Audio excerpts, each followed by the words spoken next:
僕は知らない。僕は見えない。僕は汚い。僕は消えたい。僕は知らない。僕は見えない。僕は汚い。僕は消えたい。Trust you.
幻を見たんだ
幸せなんかいらないよ誰にも見えない願いも世界も君に妥結したに全部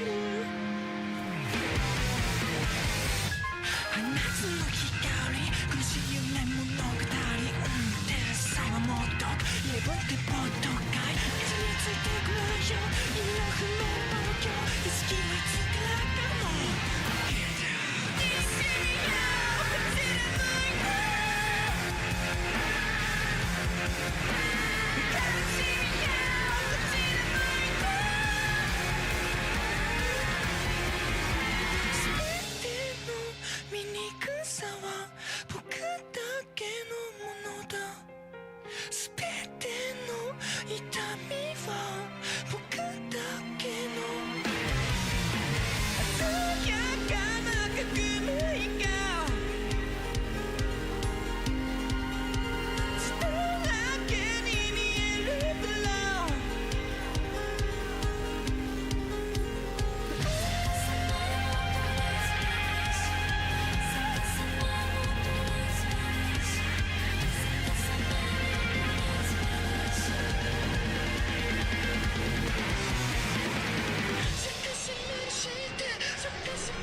教えて教えてよその仕組みを僕の中に誰かいるの壊れたよこの世界で君が笑う何も見えずに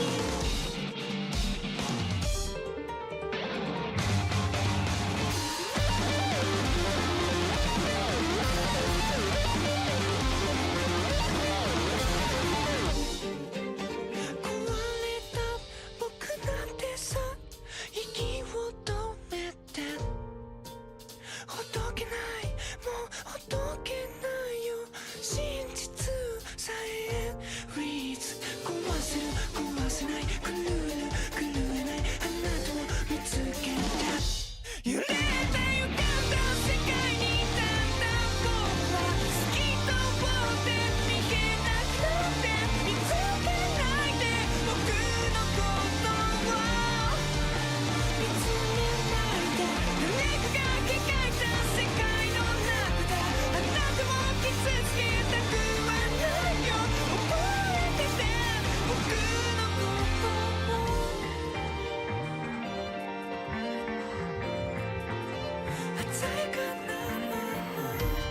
Shake it. I'm European. Shake it first. Shake it. And now.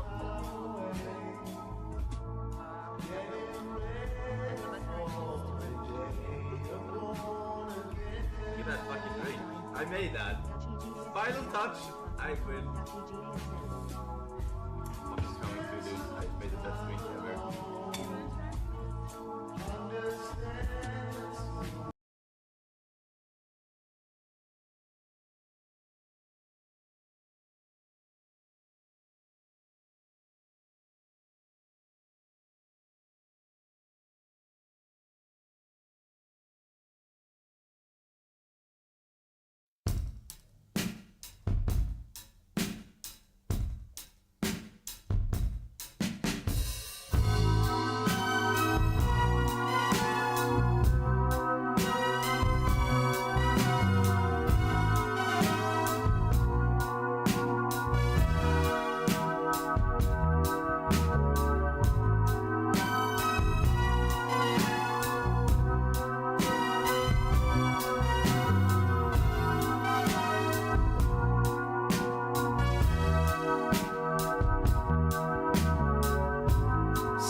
無邪気にかけてゆく二人の声、この字の中今でも脈打つ、数えきれない傷を抱えて未だ覚めない悪夢の中、バラバラに散ったかけら一つ一つに宿るメモリーズ、今はまだ拾わないで触れられないままに We fell apart、 生まれつきお揃いの定めを背負って Such a lonely fight、 何を信じればいいの、あの日見えた vision so the wild、Tell me who I am、 嘘と秘密 I'm so tired of the game、Yeah, I like to play the play、 命をget the one spark one blade、 脳裏に焼き付く真っ赤に滲んでゆく真実、振り返ればすぐそこにいるのにどうしても届かない、嵐の朝後にした必ず探し出すからと、あれからどのくらい We have been lost、 I just wanna take us back、 I just wanna take us back、 眩しかった父の気高さ、犠牲になれる母の強さも、いつも手をつないでた君も、長い長い煙たなびくあれ果てた僕らのふるさと、闇闇全て失っても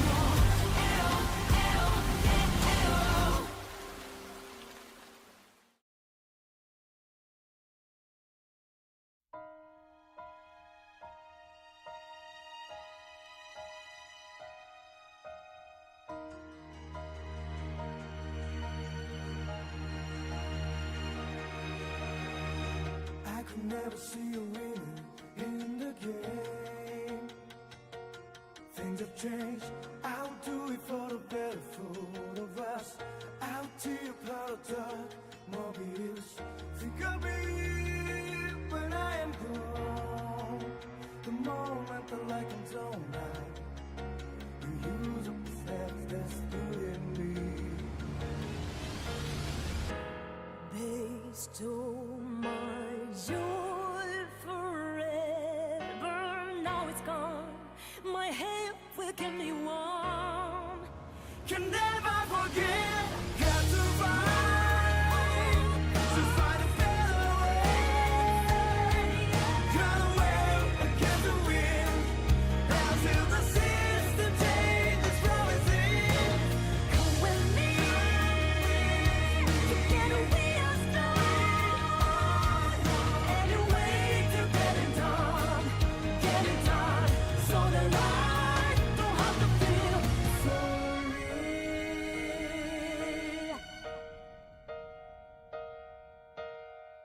Funny how the rules have changed again. Suddenly, my head just grabbed the steering base. I'm running from the loneliness. Should I bring down the earth and tell you what you want?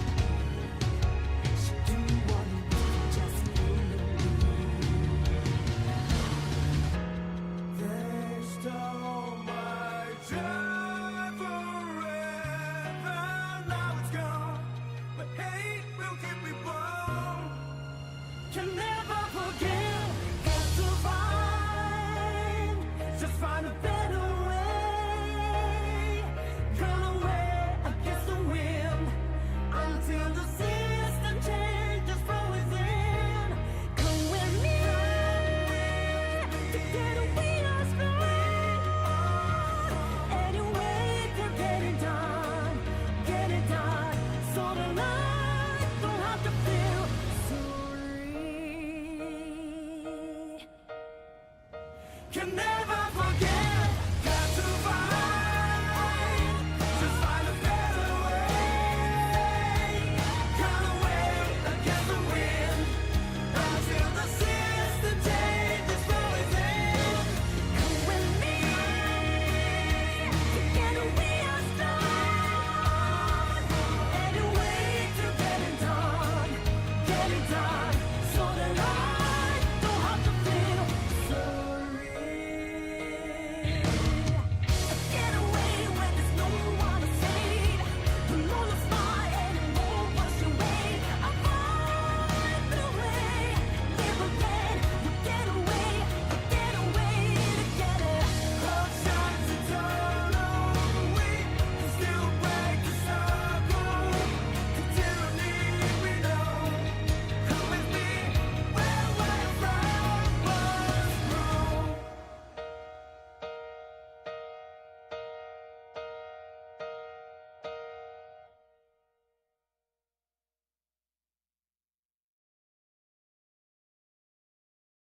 Once there were trees full of birds, meadowlands vibrant with flowers, carefree the songs our children once sang, gilding our minutes and hours. Clouds came and covered the sun. The breath of a baleful unease, turning to ashes, flowers in their fields, silence the birds in their trees. Hidden so deep in veils of deceit, imprisoned in twisting spells. Are we the plaything of fiends, or merely the dreams that we're telling ourselves, telling ourselves?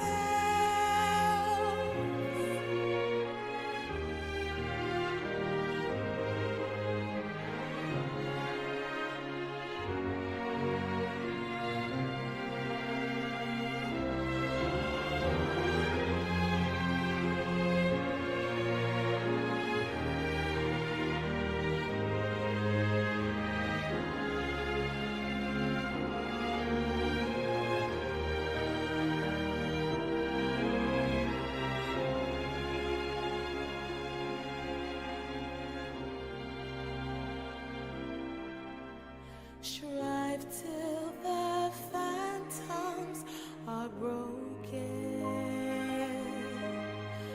Fight till the battle is done. The squadrons of night can't conquer the day, nor shadows extinguish the sun. Stories of danger, fearless attack, specters of plague and pain. All of these ghosts of our own delusions come back, and we'll be haunted again, haunted again. For the storms are over us. Though the thunders rage, this quiet at last, Where this night was laid, me down in the rags here to mourn, here to mourn. the night has left us crippled with grief. As we strive to keep alive the belief that a loss so great, it clouds all our hopes for the dawn. Hidden so deep in veils of deceit, Imprisoned in twisting spells, are we the plaything of fiends, or merely the dreams that we're telling ourselves, telling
even like.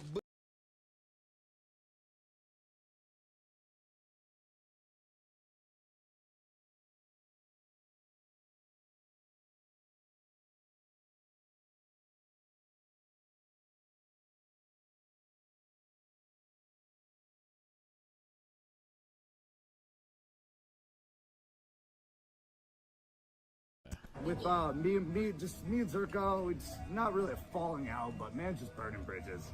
Like, I don't want you like peeping in here, like, that's not. Just, I don't know, man. I flew out here for him, $500 flight, stayed at a $300 hotel, booked it for 3 nights, got like 10 plus girls set ready for us here and in Miami.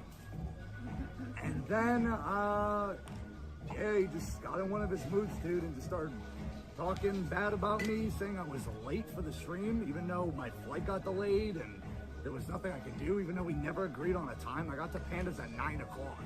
When was this? Yesterday. And, But that's yeah, not your fault. he just walked out and, bailed on the stream to go hang out with Layla, dude. Oh my god. Like, out of everyone, too. And then he went live on Layla's Instagram with her.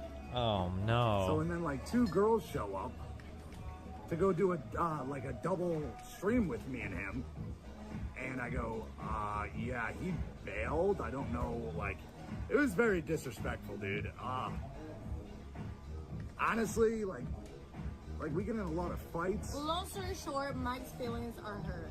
You know what? My feelings for the first time, And it's they okay. are hurt. It's Yeah. okay to have your feelings hurt, Yeah. you know? Yeah. It's okay to feel them. I was genuine. I was like to the point where I didn't even stream yesterday. I had like two girls dope ready, but I was just, I was like upset, man.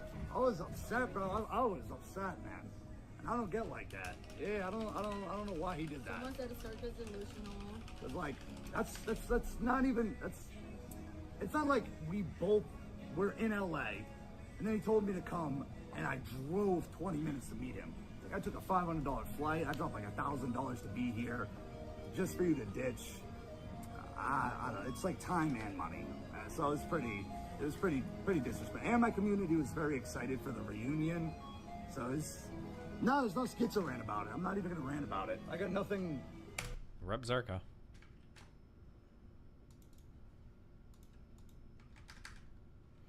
Damn, that star is married too, so he's like minding himself at the same time. I asked Kill Mike to do a stream and he said no. I did not do his next stream and he was crying on Twitter, booking a flight. I've never met someone so selfish. You never asked me anything. You ignored me all day after I got his girls for tonight. You ignored me all day to cuddle with a time is money and the world doesn't revolve around you. You never had a stream plan. All you do is gaslight and lie. Kendall did nothing wrong besides childhood drunk, angry, manic dude, LOL. All the sneak dissing Mike does on all of us is it's time someone gave him a reality check. Be safe, Kendall. You're never my coworker, you're generally my friend. That's why I always hang with you off cam, LOL. Our paths will always cross and I will always do favors for you. Oh, you leaking texts? Your manager literally calling you and your girl a bum. God damn it, I've been trying to get him on a call with our team and he's making it impossible, and these guys literally have helped us build everything. Yeah, you have to carry the momentum you have right now. He's cuddling that whole day and legit says shut up if anyone tries to talk to him, and she giggles and laughs it out, or laughs at it. I legit go, okay, I'm out. Dude, that girl's absolutely disgusting. Brought a legit dime to Panda's podcast when I streamed for us. He scared her off in 5 minutes. She was there the night before I left. Then I got us 2 girls for the night. He ignores me all day. Kill Mike gives me loser energy, never a team player with Kendall, Eli, Panda, or the dude who does 80% of his cat comedy, farms for free for over 1,000 hours on his bum stream. Also, he clocked less than 4 hours on my stream all of 2023. My girlfriends did more. He needs to apologize to Kendall. I always think of his selfish ass anyway, so I don't need one more, or one from a Pokemon Go playing man-child.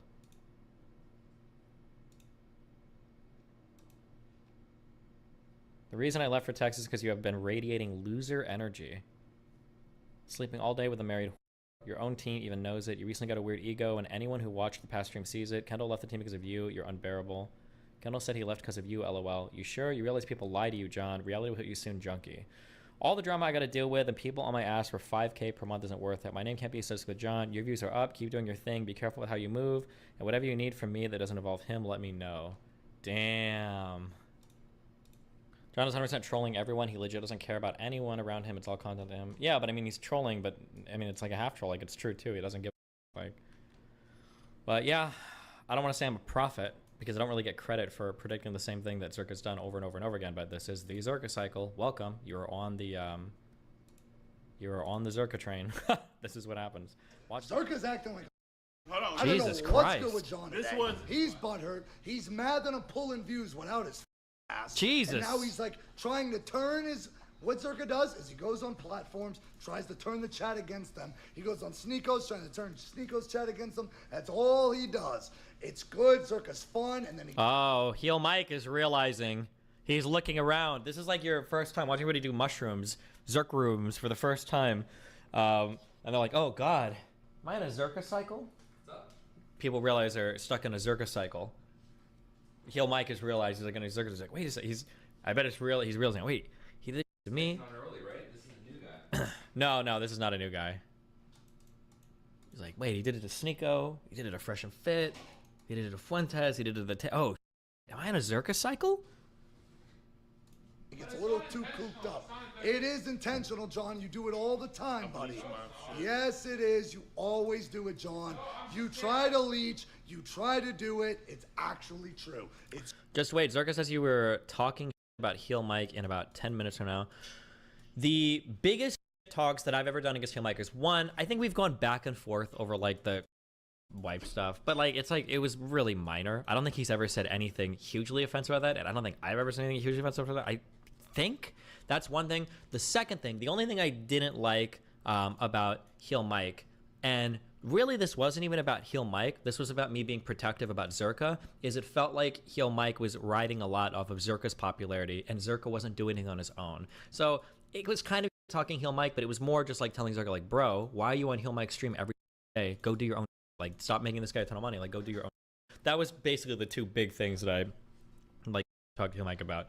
But I also like I don't know, again, like I don't even know Heel Mike enough to hate him. Like I mean, like obviously I don't like the way that they treat women and all that. I don't think I just think it's all kind of cringe. But like yeah, I don't know Heel Mike well, and we haven't like had enough beef to like hate each other or anything, you know. It's cringe. That's why you haven't been back on Myron, because Myron was looking at you. Buddy, when it was the Fuentes Destiny stream, have you rewatched that? You look like the little who tried to fit in with Fuentes and Destiny. Oh my god. Dude, Heel Mike he's deep in the cycle. Every time Fuentes says something, you went, ha ha, these are dumb. You check this look text. like Check his this text. little Check slave. this. Look at this. No, I Look don't at care this. about the text. No, you body have to care. language, You have body to care. language when it Look happens at this. shows. What's this? What's the name here? What'd it say? It says Myron. Yep, When's the last text? you can say it. We have a show. It's okay. You can have a We show. literally have a show. I know. After you Look at texted- this. I know. After We you got a whole texted- show. Oh, And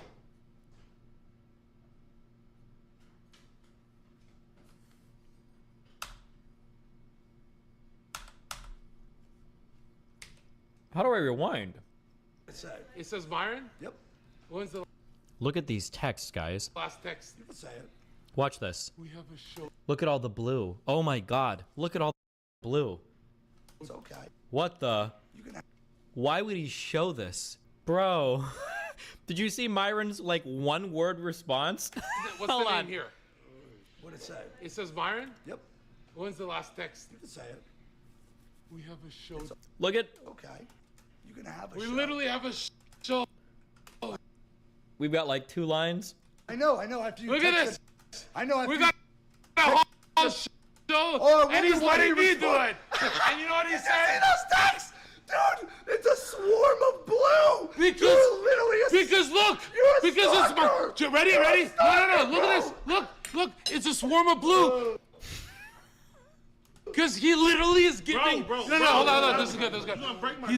He's giving me full authority to do the show my way. I bet he is. Literally, and this is all my ideas. And yo, check this out. I don't know what quantity. All I I know had a is I shut up. $7,000 month rent that he stayed at for free, paid 10 grand a month, 6 months in a row. Oh, okay. Mike was paying him. I didn't think he was initially. Good on Mike. 10 grand a month. That's nice. That's impressive. And he gave him the free. told him I gave him 90% of his clips for his date IQ that he made thousands, hundreds of thousands on. All the clips were from me, and this guy tries to snake me. I don't like bringing this up, but this brings up all the personal. So he talks all this. He does all that. Yeah. I think he was saying rent was 10K. No, it sounded like he was saying he gave him free rent and he gave him 10K a month. So he didn't make him pay rent and he gave him 10K. That's what it sounds like he was saying. Buddy, yeah, keep going. Keep buddy going. I appreciate that, Destiny. All right, bye. Remember to hit that like and subscribe, and don't forget the notification bell so that my videos show up right in your feed. I want to deal with a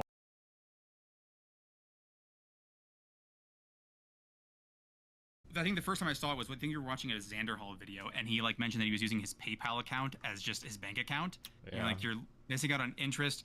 You're missing out on. I feel like I'm like, okay, if you don't have any money, when I didn't have any money, I felt like I did everything I could to make sure to save anything I could, and it seems like other people do nothing. And like that your credit card, you need it to build credit. It's cash back. If you buy from Amazon, why would you not have an Amazon card that gets you 5% back on everything? And then if you try and run a balance, why would you ever pay interest? Like if you don't have enough money to buy it, how are you gonna have money to buy it with additional interest? Like I don't. Yeah, the problem is that like wealth begets wealth, and wealthy behaviors beget wealth, and like poor behaviors beget poverty, and that's just it's all kind of like cyclical, right? Unfortunately, yeah. Didn't you say that like that you came from like you said your parents don't have the best financial, and you even said your siblings don't, but you do. Yeah, I don't know. I just got lucky. For some reason, my brain works a little bit differently. I guess I don't know why or how, but yeah, I got lucky there. It's kind of like you see, like there are some people who like their parents treat them horribly, and they grow up and they're like, I'm never gonna do that to my kid, and they become like the best parents ever, and they're like the stories where it's like, yeah, like my parents did this, so I vowed I would never do this to my child, and like, oh, it's such a good friend. And then you've got other people who are like, yeah, I beat the shit out of my kid because that's the example that was set to me by my parents. I don't know why some people go one way and some people go the other. It seems like some people are influenced like in the opposite direction of negative they see growing up, and other people are influenced in like the positive direction. They end up doing the thing. I don't know why. I don't know how what determines one way or the other. Yeah, I just like the thing is I don't know how to fix it as well. Like when you're talking to someone and they're facing these issues, like what do you you seem to be able to reach people in ways that I'm like confused by, that like you're able to understand their positions, and there's just people that I don't understand, and that's one of them, which just says like you could make your situation better, but they complain about it as well. They complain about their situation while also doing everything in their possible to make sure they stay in that position. I mean, if it makes you feel better, for the vast majority of people, I probably don't reach them. Like, they'll get advice, and they'll say, like, oh, yeah, that's a really good idea, but then they never actually implement it, and they just go back to doing stuff. That's probably most people, right? Have you ever heard of the show Kitchen Nightmares? Yeah, I think I've seen Gordon Ramsay, where he goes, like, I think, like, 94% of those restaurants ended up failing after the show. So, I mean, like, the reality is that people sometimes think that individuals are the product of epic decisions that you make throughout your life. Kind of like in movies, there's like one or two epic, like the hero rejects the call and he does the montage. Like you'll hear like a couple things and that's the defining points of people's lives. The reality is you're actually defined by like a million different small actions that accumulate to create the person you are. People are just a collection of their habits, their friends, their environment. And I mean, like if a person is really poor and they're making financial decisions, they've probably been making those for a long time, and they're probably going to continue to make those. So it sucks, but yeah, I feel like there's like this sounds really bad. This might be my most like libertarian take or whatever, or conservative take, but I feel like there is a non-trivial amount of poverty that could be solved by poor people adopting better financial habits. When I say non-trivial, I mean like maybe 15 to 25% of like poverty could be solved if you could just imbue poor people with better financial understanding, unironically. Yeah, no, I mean, I generally agree with that. That it feels like, because it's something that you can fix. It's something there's things that are outside your control, and that you should try and use everything within your control. I guess I was raised with the idea that says, like, you want to feel like you're in control of your life. Even if you're not, you want to act as though you are, so that way you're at least covering all the things you can do. Yeah. And that I don't want to resign myself to being, like, it's like when I was taught to drive, you go, that driving isn't just about not hitting other people. It's about making sure other people don't hit you. That if you get in a car accident, even if it's someone else's fault, you should be thinking to yourself, how could I have avoided that? As opposed to, as I learned, that most people seem to just blame everyone else for everything. Yeah, that's, I mean, what are you going to do? Yeah, what are you going to do? If you're poor, you should never have a credit card. You shouldn't. Never do payday loan. There's no reason ever. Don't ever use, like, layaway. Never do that. Your car payment, if your car payment is bigger than like $300 a month, you're probably up if you're poor. Yeah, if you ever DoorDash, Uber Eats, or whatever, if you're not wealthy, you're probably making a big mistake. Like, yeah, these are things that like every single person could implement in their life and not, yeah, don't have kids before you're ready, you know, abortion, contraception, yeah. But even things like payments, I don't know. And again, maybe this is something unique about me, that I get stressed out at the idea of having payments. Like, I like having my car paid off. I don't like having something going, yeah, I have debts that I need to pay off. You were reading something about people who had like $150,000 in personal loans. Yeah. Like, I've known people who drive like, and even because the thing is, it's not relegated to poor people. I've known people with plenty of money, but the problem is they spend, like, they're making $10,000-$15,000 a month, but they're spending $10,000 to $15,000. They're taking on burdens, like monthly burdens, to the tune of $10,000 to $15,000 a month. And that they're like, if anything goes wrong, you're in those situations. It's like you're assuming everything goes right, and then when something goes wrong, suddenly you're on Reddit going, someone please help me budget. I'm an idiot, and everything's like, they had a kid, so suddenly our thing went down, but your monthly expenses don't track your, like... No, that's usually how it works. So poor people should live worse lives. I'm too lazy to do the math for you, and you can go figure it out on your own time. But if you're quote unquote living a worse life, like, credit helps you live far beyond your means. For, if I had to guess, the math works out for probably about 1 or 2 years. Credit will help you live far beyond your means, and then the rest of your life you're a slave to interest, and you're actually living below your means. Believe it or not, credit and loans and all of that are actually reducing your standard of living while giving you the illusion that you're increasing your standard of living. Because the very first time you have access to credit, that's $3,000 that you maybe never had before, and then you go to buy something and your standard of living is actually elevated from where it could have been. But the problem is, after a year or 2 years, now that you've paid off more in interest than even the principal balance, now when you're looking around, now you're actually dragging your standard of living. It could be this, but you're making interest payments, but then you get credit again, and now you're like, okay, well, my standard of living could be this low because I'm getting dragged down by interest payments. Now I've got even more credit. And what the credit does is the credit gives you the illusion that you're actually boosting your standard of living. But once you've been floating interest payments for about a year or two, your standard of living is actually permanently depressed for the rest of your debt life. But it's hard to see that because of the little mathematical games. It's almost like an implied pot odds in poker. Another thing, but you're basically bullshitting yourself consistently to thinking that you're like actually increasing your standard of living, right? Like, if we say that we have like income, and we say that, like, let's say that this is like a poor person's standard of living, would you measure it at this line? What credit helps you do is credit helps you borrow so that at this point you get to have this standard of living. But what happens is as you borrow the credit, right, your standard of living, as you start making interest payments, eventually it's going to catch up to normal because of interest payments, but then it's going to start to drop down here because now you're paying off interest, which is money on things you don't even get to own. And now you bullshit yourself into more credit, and now it feels like you have like I'm sorry, at some point what you start bullshitting yourself into is this. Like, maybe you do this, but then it's going to be like this, right? Now you take credit to get back to where your standard of living should be, then it drops, and then eventually you're going to be taking credit, and now you're not even at your normal standard of living. And again, if you integrate both these curves, like in the beginning stages here, the person on credit is actually living a better life than the person that doesn't use credit because he's got more cash to spend. But eventually, so much money is being dumped into interest payments, and interest. Remember, interest is just setting your money on fire, right? Interest is, I want something in the future now. And once you get it now, your future life is discounted as a result of that, right? I think it's called time discounting. I think it's a term in finance. But anyway, regardless, yeah. I mean, I guess, yeah. Okay, but sorry. Your advice of saying that don't give any, like, don't take a credit card. The thing is, credit cards can be used to improve your standard of living in terms of, like, saying, well, again, cash back. 5% off everything on Amazon isn't something you should just go, don't worry about it. The thought should be a credit card isn't $3,000. It's treat it like it's your own bank account and go never spend more than you could pay off at the end of the month. It should have an auto pay to auto pay off your entire balance. It looks good on credit. It makes it so that you can get better loan interest and other things. You can use those things, like, so being poor doesn't mean you shouldn't have those things. I think you should use those things, but I guess if you really can't use them responsibly in any way, I guess you're right. But, like, yeah, that's my issue. Is you can better your lives by using credit cards. You can, and only that. I don't know if most poor people can. It seems really, really, really hard. It's also, remember, you're not so if there's fraud on your credit card, you can dispute that and not lose that money. If there's fraud on your debit card, that's gone. Like, they're not going to give it back to you if you did a fraudulent debit card transfer. Sure. Like, it's harder, but yeah.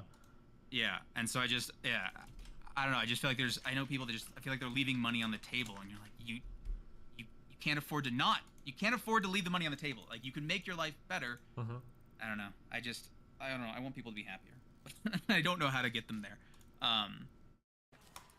I appreciate that, Destiny. All right, bye.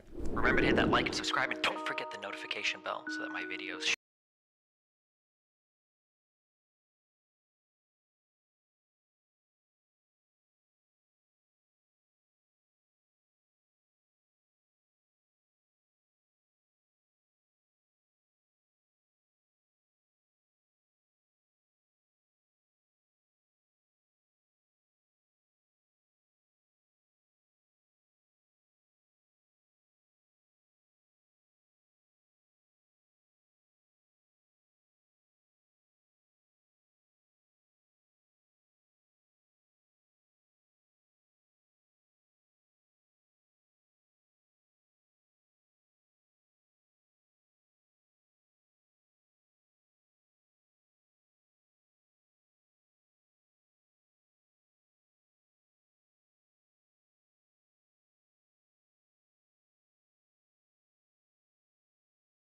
The Hyperloop is the world's most epic transportation system. It's a magnetically levitating train in a vacuum tube with a maximum speed of 1200 km per hour. This idea from 1888 was first conceived by Elon Musk in 2012, when he said, Thus the Hyperloop was born, and immediately after, the best and the brightest pounced on the concept, aiming to revolutionize transit. It's been 11 years since Musk's fateful speech. He himself did not get involved in development, and he couldn't now even if he wanted to, as he's too busy signal boosting far-right lunatics on Twitter, while at the same time running the site into the ground. Only true geniuses can multitask like that. But thankfully, as I said, Musk wasn't the only one who saw promise in the Hyperloop. People just as smart and talented as Musk also jumped on the bandwagon, and before we knew it, a whole plethora of companies were competing to change transportation forever. We've been waiting 11 years for a functional Hyperloop system, and we're still waiting. But what are all those Hyperloop companies up to nowadays? Where are they now? First off, Arrivo. Arrivo is a Hyperloop company founded by Brogan Bam Brogan, yeah, that's his real name, who apparently kept an axe in his office with which he would punch a hole in the wall to let off steam. Now, that is a sign of a successful, well-run company. Though Arrivo started as a Hyperloop company, the vacuum tube idea was quickly abandoned in favor of maglev technology. You know, that thing which doesn't exist yet and definitely needs pioneering. So Bam Brogan was like, what if maglev, but worse? And so these magnetic car sleds were dreamt up, which were supposed to fix congestion. Because as we all know, adding more capacity to roads definitely won't motivate more people to get in their cars, thereby making congestion worse. Gee, I wonder if this is a well-known phenomenon we've been aware of since like 1930. Because if that was the case, that would make Arrivo and Brogan look real silly. Though thankfully, unfortunately, Arrivo went bankrupt a year later, ultimately forcing them to departo.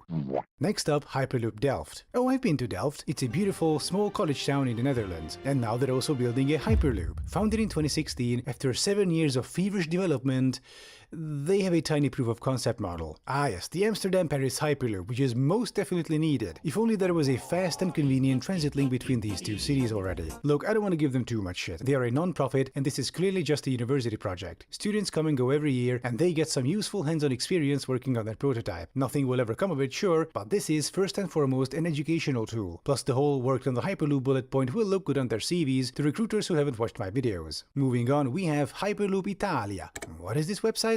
Oh, it's one of those scrolling things. Alright. Let's watch the video. Oh, that's nice. Okay, so their videos seem to have been deleted. That's cool. Wait, these are just Hyperloop TT promotional images. Now, they must be their Italian subsidiary then. Wait, who is this guy? Is he crying? Sir, blink once if you're being held against your will.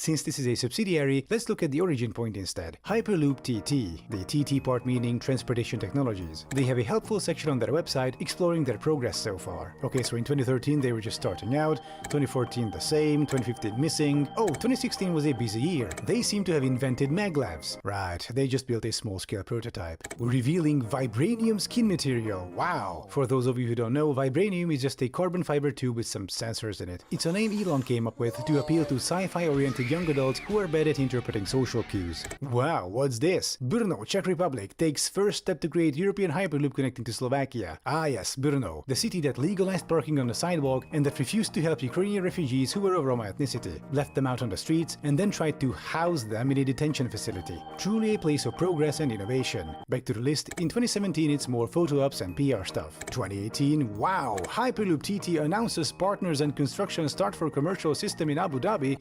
It's happening, folks. Well, through the power of me reading this in 2023, I can tell you that absolutely nothing came of this project. Oh, I know this one. This is the Hyperport, the cargo hyperloop from the port of Hamburg into the continent. Because after a container spends 4 weeks on a cargo ship, it cannot sit on a train for 3 more days. It has to barrel down a €100 billion vacuum tube because that's how logistics works. Also, European Commission moves ahead in assessing Hyperloop regulatory needs. Right. You might notice a lot of these articles are either just fluff pieces or they're about some institutions starting the process to organize the meeting where they will discuss what food should be served on the gathering, where they scheduled a Zoom call to confirm the session where point 86/9/F of the agenda will be about what should we do with this Hyperloop thing. These mean nothing, yet the Hyperloop TT people put them out on their website nonetheless. If you ever had to pad out an essay at school, this might feel familiar to you. From 2019 till 2022, it's much the same. Feasibility studies, cooperation agreements that lead nowhere. Apparently they also released a bunch of Hyperloop NFTs, because of course they have. Their most recent news item is from 6 months ago, about the unveiling of the second full-scale capsule at a convention. Curiously, photos are missing from this article aside from the headline image, but I went to Twitter and found 4 more, thankfully. Now you might think this is extremely embarrassing. After a decade of work, all they have is a static mock-up of the capsule that people can sit in. Except that's not the capsule's interior, that's a 2D canvas print stretched over the gaping hole of their empty tube. After a decade of work, this is all they have. A hollow tube with some studio lights slapped inside, wires and all, with 2 monitors that don't even match, playing videos on loop, no pun intended, next to the miniature mock-ups of their interior furniture. This is what they accomplished in a decade. Ukrainian engineers are out there changing modern warfare with hardware they invented and built from scratch in a year during an active war and are mass-producing it out of a shed. Meanwhile, these morons couldn't accomplish more than a carbon fiber sewer pipe after a decade. Finally, we have Hyperloop 1, formerly Virgin Hyperloop, formerly Virgin Hyperloop 1, formerly Hyperloop 1, formerly Hyperloop Technologies. If one company is going to make the Hyperloop real, this is it. While other companies were just a loose collection of consultants and idea guys barreling towards bankruptcy, Hyperloop 1 means business. They have funding, real professionals, and an actual working prototype with humans in it. An actual working pod, which my friend Thunderfoot suspects to be a piece of jet fuselage encased in plastic, and I tend to agree. They even performed a successful test run. Following that, Virgin perhaps realized that this is an extremely dangerous, impractical and stupid idea, so they pulled out of the project. And then Hyperloop 1 announced they would focus on freight instead and started laying off employees en masse. Their website is now an empty void with a new site coming soon message with a faint render of the cargo Hyperloop capsule ominously rotating in the back. And I, for one, can't wait to see the actual renders of this epic project that won't happen in a million years due to being a fundamentally stupid and impractical idea. So, after a decade of work, all these much hyped Hyperloop companies have basically nothing to show for it. Tiny models, empty mock-ups, scrapped prototypes, and dissolved companies. And this is not because the evil fossil fuel or train lobby is trying to sabotage them, rather because the Hyperloop, cargo or passenger, is just an incredibly stupid and impractical idea, where all you need is one crazy person blowing up one section of one tube somewhere, and the resulting vacuum failure, plus the wall of 1 atmosphere air rushing in, will immediately turn hundreds of people into canned spaghetti.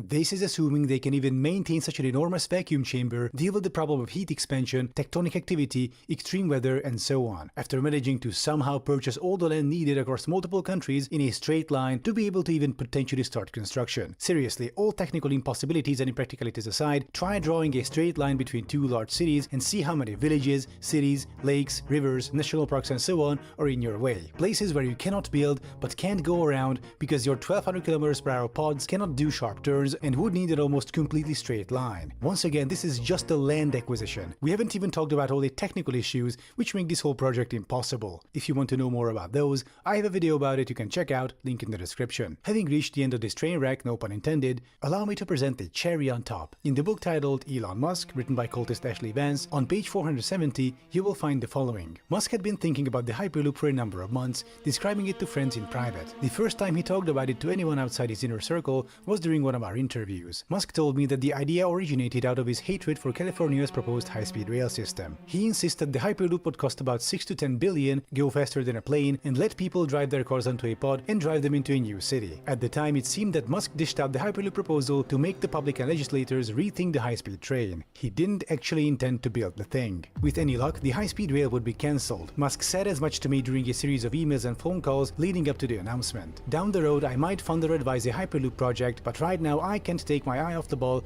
at either SpaceX or Tesla, he wrote.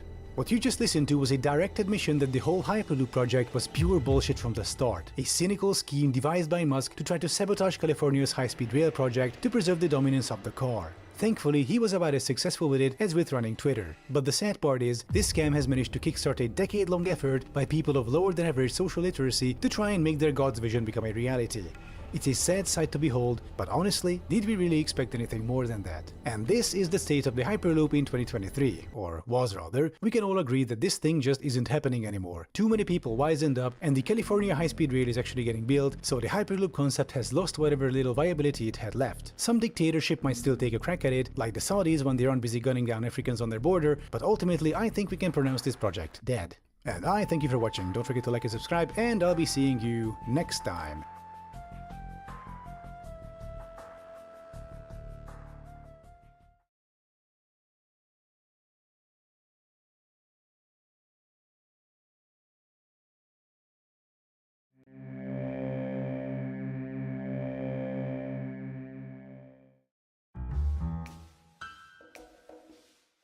Of the early internet stories, there are few as infamous as the Final Fantasy house. Though the details are unclear to most who remember it, its reputation is still sometimes invoked on forums in reference to terrible housemates or the eccentric potential from online communities, especially fandoms. What's more, it was one of the main channels through which internet users were introduced to the otherkin phenomenon. So what was the Final Fantasy house?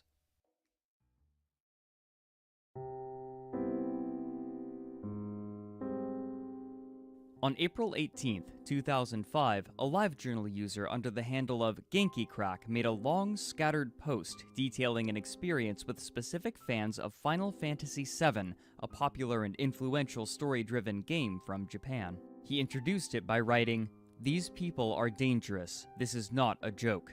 This is my experience with them." He began by explaining his place within the fandom.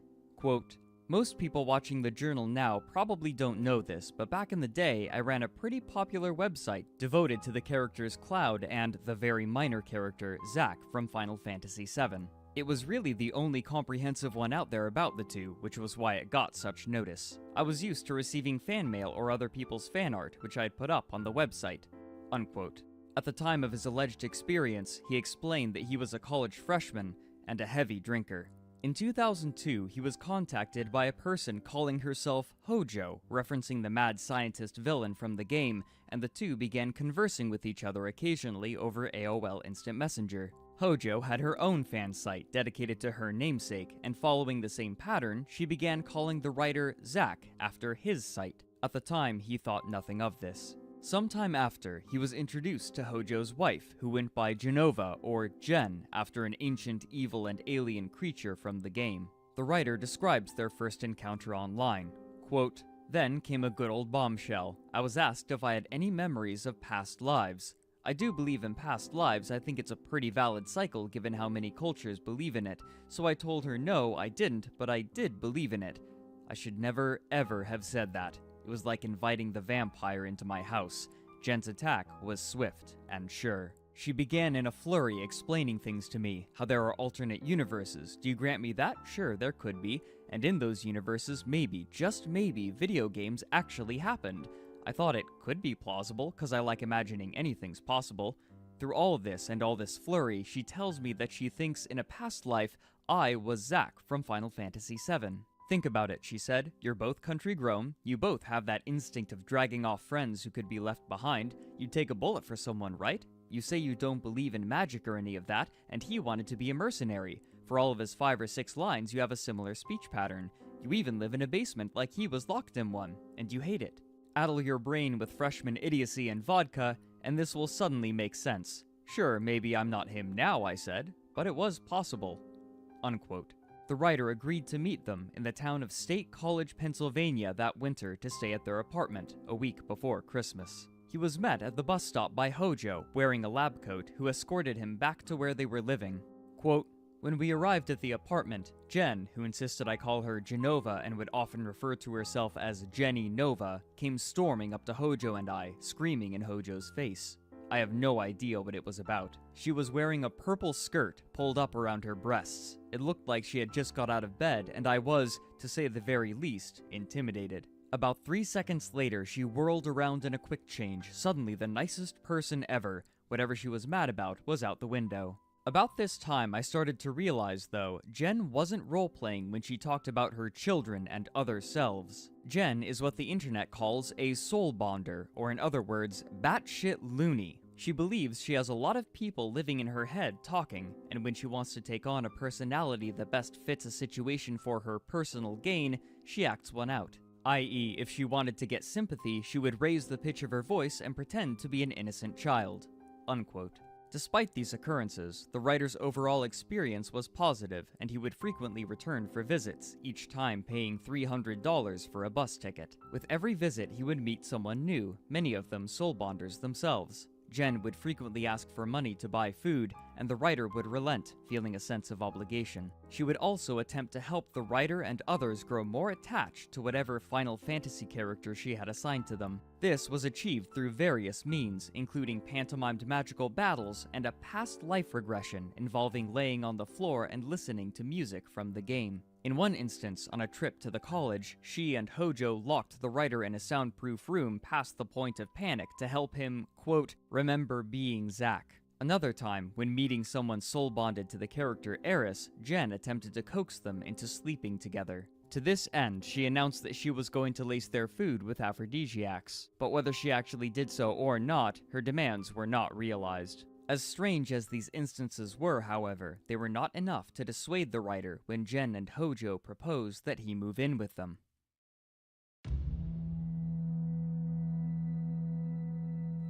The writer moved into the State College apartment in the summer of 2003 with plans to only stay for the season. Within 3 days, he found a part-time job at a supermarket to help pay for food and rent, and he quit drinking as well. But his experience quickly degraded. Quote, I can't even say what came first, chicken or egg, but let's just say that after 1 week, I was getting sick of it. I was the workhorse. I guess because I was Zack, I was therefore the manly man, as opposed to Jen the Cetra Queen or Hojo the frail scientist. Jen quit her babysitting job and refused to look for another one. I was the one who had to carry groceries to and from the house, the one who made the money to feed everyone, the one who had to fix or move furniture when it needed to be fixed or moved. My computer could rarely get online because Jen was on almost 24/7. The rest of the time she would watch me as I typed, so I could never make a journal entry that read something along the lines of, Jen is abusing me, help me God, I'm tired and I want out of here. Unquote. Jen's pattern of surveillance worsened quickly. She would always be listening in on calls, reading his online interactions, and demanding to know wherever he was going to keep track of him. She would frequently wake him up in the middle of the night for sundry magical errands, depriving him of sleep. She demanded he spend his meager paycheck on $10 steaks for dinner, which made him sick, and when those would only last one night, she and Hojo had him ask for unsold food at the supermarket.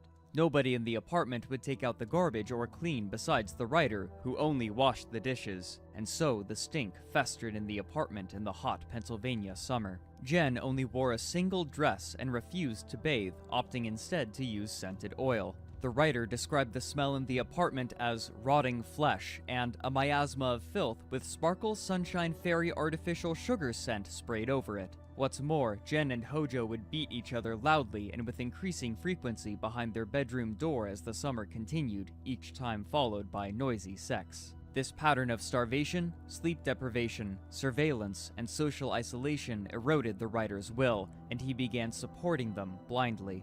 For example, while the writer was staying there, Eris grew tired of Jen, and the two had a falling out. The writer described the aftermath.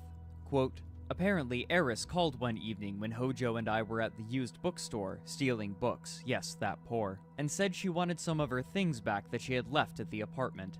Jen exploded. She called Hojo's cell phone in tears, screaming she was going to kill herself. I believed it. Hojo called Sid and demanded he go over. Hojo called Eris and screamed at her. I told her off too. We rented a taxi with money we didn't have and raced home. Jen, who had been screaming she had slit her wrists, was sitting in the middle of the floor. Sid was draping damp cloths on her wrists. I woke up for a second and knew this was bullshit. I had a problem with self-injury, so I knew very well the site of a deep cut and the site of a light cut. I know well knife wounds. Jen had scratched herself, horizontally on the wrists. Maybe it had been with a safety pin or a butter knife. It was not any kind of suicide attempt. At the most, it would sting. But I was still mad at Eris because I was supposed to be. I wrote her nasty emails, I joined them in bashing her, I ignored her when she came to pick up her stuff, even though she obviously wanted to still be friends with me. I regret that now because we never reconciled then. Maybe if I had got a clue and tried to get out with her, things would have turned out different." Unquote. Soon he was left with no money to leave and no confidence to ask for help. Even when he attempted to talk to his father at a payphone, Jen would go hunting for him. Then, when the filth in the apartment grew unbearable, Jen and Hojo asked their landlord if they could move to a smaller, single-room apartment, further increasing their proximity. The writer was the one to move the boxes. Soon after the move, the supermarket cut the writer's job to 1 hour a week. But even so, Hojo took all of them out to buy new things for the apartment, implying that she had been hiding money away in order to make the writer pay for things. Here, as they did many other times, they fought publicly. However, there was one person from the circle of friends in town who had consistently helped to stabilize the writer's mental state, a person who went by Sid, also a name from Final Fantasy, though the author describes him as having, quote, 1 foot in reality. He wrote, "Sid occasionally would come over. When he did, I was glad because it was someone else. But he was and still does have his dickish moments. Jen would make these the be-all end-all and Renee would back her up. I began to think he was like that all the time and didn't want to hang out with him when he was gone. Once he came back, they had to restart the process of brainwashing me all over again." Unquote. It was after one of these visits that the writer finally gathered the will to leave. Inspired after someone had stolen his shoes, he left everything behind in the apartment and walked the streets barefoot. By the end, he had spent a total of 2 months living with Jen and Hojo. After being homeless for a few days, Sid helped him gather his things and returned to his mother's home in Brooklyn. Besides his own account, the writer spoke of a few others involved with Jen specifically. One account was about someone he referred to as Captain McCool, a sensitive person with whom they sought to fill the vacant spot that the writer had left. When they asked him to move in with them, he was too nervous to turn them down directly, and so he claimed that he had been assaulted to avoid it. When they discovered his lie, they, quote, had him stuck in a chair and forced him to watch while they raped each other. Another person, whom he referred to as Bean, would sell her blood to help fund Jen's lifestyle. At the time he was writing the LiveJournal post, she was still living with them, but stayed in the attic and was forced to remain as quiet as possible. The writer expected some people in the Final Fantasy community to see this, but he couldn't expect the sort of attention it would receive.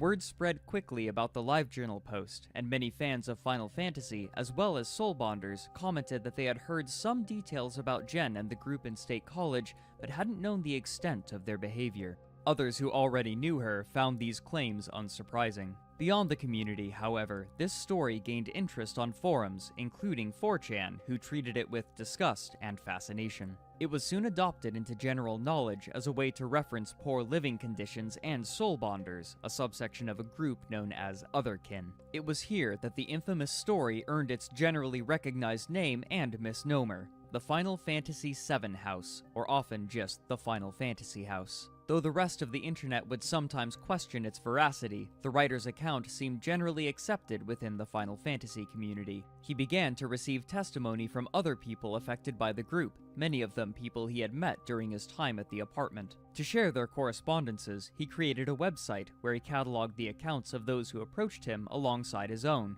Due to the limited archival information available, it's difficult to say the rate at which he updated the site with new accounts, but it appears he was receiving them as late as 2006, with each person represented by a pseudonym. Some of these accounts were from people mentioned in the original LiveJournal post, and they helped elucidate the practices of the group and enunciate Jen's and Hojo's behaviors. These accounts suggest an air of amateurishness yet charisma to everything Jen did. For example, one account from someone going by Zarla wrote, Quote, "There were also tarot card readings and such while we were there. Jen had the same tarot deck I had as a kid, the Tarot of the Cat People, and she told my fortune using the exact same method outlined in the little booklet that came with the cards. I can't remember anything really specific about the readings except there was always mention of something coming after me or something, thus the coughing. If I remember right, later we were playing with a Ouija board and that something or someone was again trying to contact us." Unquote. These accounts would also unanimously support the assertions about Jen from the original writer. One of the oddest entries, however, was an open letter prefaced by the LiveJournal writer. Quote, "The following was taken from the Wayback Machine. It is posted without consent of the original author, and I want to make that damn clear. She has nothing to do with it being here, so don't involve her. It is being backed up here due to the fact that it contains some current information that I felt should be edited out, like names or references to other people uninvolved. As far as I know, the original author is now happily farming turkeys in Idaho. Don't hassle her." This was written in 2003. The article itself is apparently written by another active member of the soul bonding community, though clearly no longer associated with Jen, under the pseudonym Candy Wrapper. The introduction to the letter reads, "Genova, when I became your apprentice, you told me to shut up and not argue with you. Apparently, a sorceress is supposed to be a creature who blindly accepts the opinions of the authorities, even when she firmly believes that they are wrong. From this, I learned that when Jen says something I disagree with, I need to nod and make agreeing sounds anyway, otherwise we would have to fight every 2 minutes, and quite frankly, saying what I thought wasn't worth the hassle. I am not, however, your apprentice anymore, and I am free to say what I think. And I will, because it's a relief to say it, even if you aren't reading this. I do not actually give a crap whether you read it or not. It will hurt your feelings, and you will care that it happened, and I don't. You have been warned." The letter is structured as a list, and the first item reveals the name of Jen. "You do not look like any Final Fantasy characters. You look like Jennifer Cornett. End of story." She shared some of her thoughts on Hojo and her relationship with Jen. "If Renee does not go to class and do her homework, it will be difficult for her to pass those classes. Then she is no closer to graduating. Until she graduates, it will be hard for her to get a job that makes more money than she gets now. This is called capitalism, and it's a bitch. No one likes it, but no one has come up with anything that works any better. Renee always has to call off work or skip class to give you attention. She does this because she loves you. Love makes people do irrational and reckless things. This is one of them. That does not make it a good idea. You are wrecking Renee's life. It is wrong to do so, even if you have her permission." A few other choice lines read, "You have no money because you keep spending it on things you want. Anything you want is not automatically a magical item. There may be potential magic in everything, but then there's magic in things you don't bother to look at, things you can have for free. If something is a magical item, that doesn't mean you must own it. It would be nice if you could, but you can't always do so. I had money because I rarely bought anything for myself. Whenever I got some money, I would save it. I am not a money generator, and neither are my parents. If you want to have money, you need to not spend it. I now do not have money because I spent it on you. Poof, all gone. You still wanted more, but I didn't have any more to give you. I have been using crystals since I was 10 years old. You are wrong when you start with that 'you won't use them properly' shit, because I have been using crystals since elementary school. You taught me no magic. The only thing I actually learned from you was to beware of people like you." But among these accounts, there was one that stood out from the others, and if it's to be believed, it showed just how far the manipulation of Jen's entourage could go.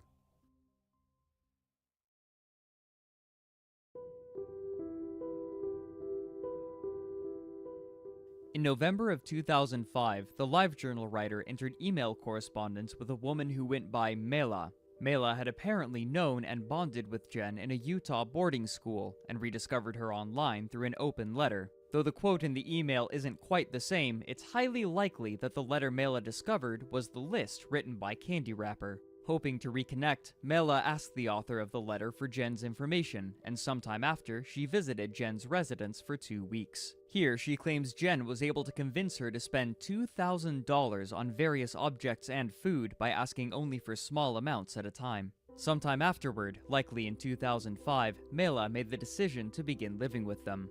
Quote, "I moved in with $17,000 in my bank account, and soon Jen had drained all of that on necessities, all for the house, many of which went into Jen's room and never came out. Soon I received a check from the investment company for $80,000 and Jen's spending began again in earnest. I tried to get her to stop spending money on frivolous things, but every time I said no or told her she should spend her own money buying things for herself, she threw a fit. All this time, she was telling me how important I was to her special plan, how the world needed us to stick together so we could conquer evil, etc. I wanted desperately to feel special. I was scared and alone, and I believed her. She knew a few magic tricks, was very good at reading people, and could give relatively accurate tarot readings. I fell for her lies, hook, line, and sinker." Unquote. After she moved in, it was clear that Hojo's relationship with Jen had deteriorated, and she had been supplanted by a new person named Angel, whom Mela claimed was remarkably violent. Jen was now sleeping exclusively with Angel, though sometimes Hojo would sleep with Angel as well. Hojo was forced to stay extremely silent during the day or risk being berated by Jen. This information strongly suggests that Hojo was the one who was selling blood to fund Jen. Their hygiene was also still abysmal. Quote, "Oh, how Jen smelled. Angel was much worse though. I don't think that girl ever bathed. They just kept adding perfume. And Jen's purple skirt/dress stinked to high heaven. That was until I made her other clothes to wear." Jen, during this time, was apparently made aware of the LiveJournal writer's website as well. At some point, it appears that they moved somewhere new, and it was here that she claimed she was beaten on multiple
Spend some time alone. Understand that soon you'll run with better men. Alone again.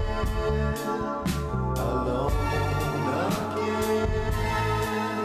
Alone again. Alone again. Alone.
ただの町娘じゃねえな。何も。お前ただの町娘じゃねえ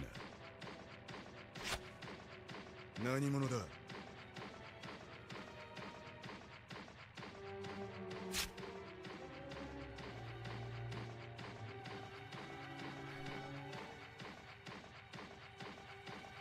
拙者は侍です。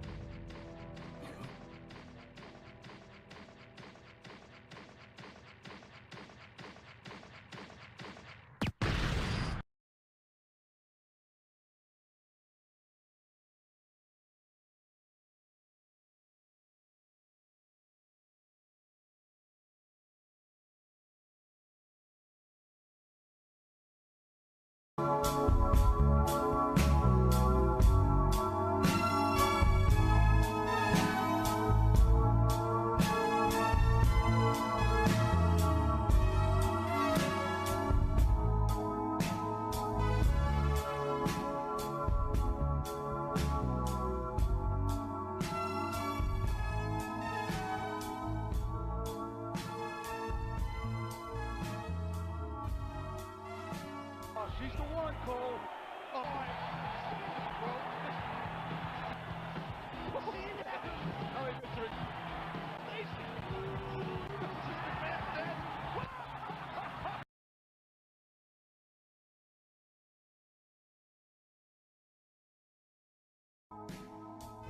Today, we're going to talk about how to use emotion to cultivate discipline. And this is really important because when it comes to discipline, we all know we need it, but we don't really know Multiple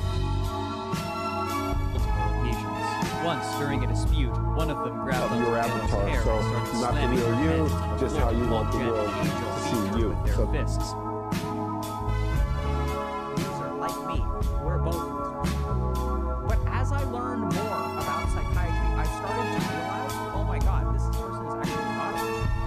What's actually, as I talked to them about their experience in life, I started to notice all kinds of subtle differences that we take for granted. So I'll give you all a simple example. And these are the kinds of questions you should ask yourself. Because the 25-year-old loner sheds relationships, right? Like over time, it's not like they drive through the day, they don't run their things, they don't cause problems, they're not drama kings or queens. Just over time, people start to slough off. And why is that? What's going on? And when I started to realize that there are all kinds of things people would never talk about. So for example, I want you to think about this. When you were growing up, when you were 7 years old, how did you learn the rules of did your parents make sure you had a birthday party? When you had a birthday party, did your parents invite kids over? When you went to a birthday party, did your parents pick out a gift for the person that you were, did they do all the work? Did they pick out the gift and they wrote the card and just handed it to the other parent? Or were you involved in that process? Were you taught, okay, let's go get a gift for someone? When we get a gift for someone,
conflict because I wanted to hang out with two people I didn't want to hang out with.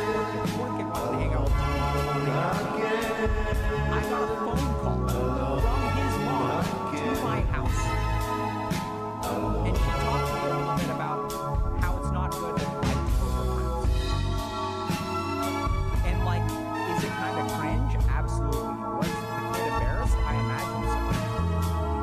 Did I kind of get reprimanded by some other kid's parents? Sure. Were my parents even aware of what was going on? Absolutely not. But the next day at school, there was civility between the two of us.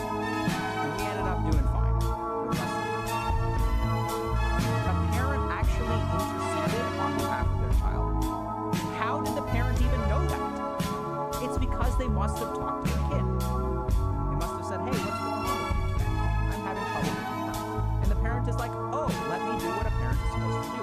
If my child is having trouble learning how to walk, I will teach them to walk. If they're having trouble making friends, let me teach them how to make friends. But what a lot of parents do, and we'll get to why this isn't really their fault in a second, is they don't teach their kids, right? They just sort of send their kids off and assume that the child will learn. Because this is not like, it's not like parenting 101, right? Like not all parents do this. And the thing is, that used to work. What's changed? One thing, the internet. The internet has changed. So it used to be that we did not have social alternatives or socially fracturing forces like we have today. So there's an increase in globalization. You can work remotely and people will move from one place to another. 100 years ago, I remember talking to my grandmother about when she grew up in her village. What was it like? And it's hard to describe this, but like I can't really do it justice. But she was explaining to me that the world was a fictional concept. The idea of other nations were like heroes. No one in her village of 200 people, not a single person in her village of 200 people, or the generation above, or the generation above, or the generation above, had ever visited another country. For the 300 years in that village, and every person there, not a single person.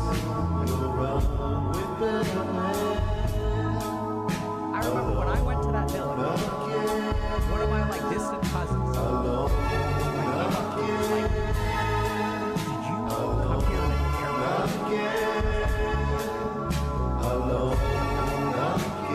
He's like, then how did you get here in an airplane? He looked at me and was like, how do you not fall out? And then it clicked. The only mode of transportation this kid has ever seen is a cart that is attached to a pot. How do you go so fast and not fall? So the social system that our parents learned involved tight-knit communities. That's what communities have evolved into.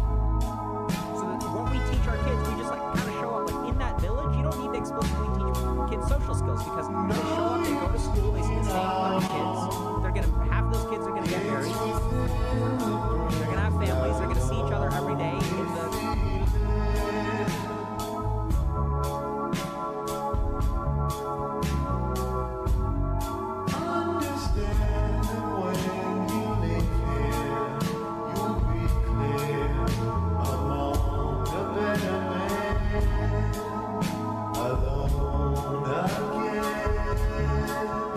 Alone again.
Alone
again.